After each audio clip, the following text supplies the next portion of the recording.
10-year note yields open up the week nudging higher, closing at about 422, up about 3 basis points from Friday's close.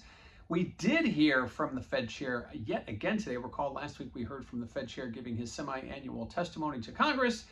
Well, today we heard from him giving an interview at the Economic Club of Washington, D.C. He did not give any more clarity to the when, how, why rate cuts were going to be coming down the road. The market clearly pricing in rate cuts in September and December, but the Fed dot still implying maybe only one rate cut. So we still have July FOMC to get more clarity at the end of the month from the Fed chair, but the market, I think, was anticipating some kind of clarity today. It did not get it.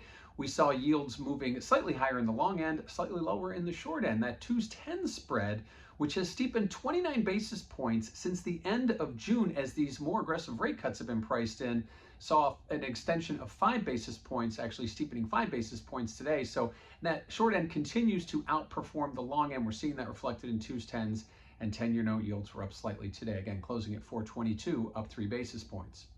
Now, what does this mean for volatility? Well, check out that CVOL index over at cmegroup.com. You'll notice that volatility has been choppy, but today we did see volatility and slightly higher as yields were higher. Lastly, let's talk about what we have tomorrow on Tuesday. Tomorrow we get retail sales, NAHB housing. Then we'll hear from Fed Governor Kugler, who is a noted dove. It'll be interesting to see what he has to say in the wake of the Fed chair's testimony. So opening up the week, yields moving higher in the long end, seeing 10-year note yields close at 422, up 3 basis points ahead of tomorrow's key retail sales, NAHB housing, and Fed Governor Kugler.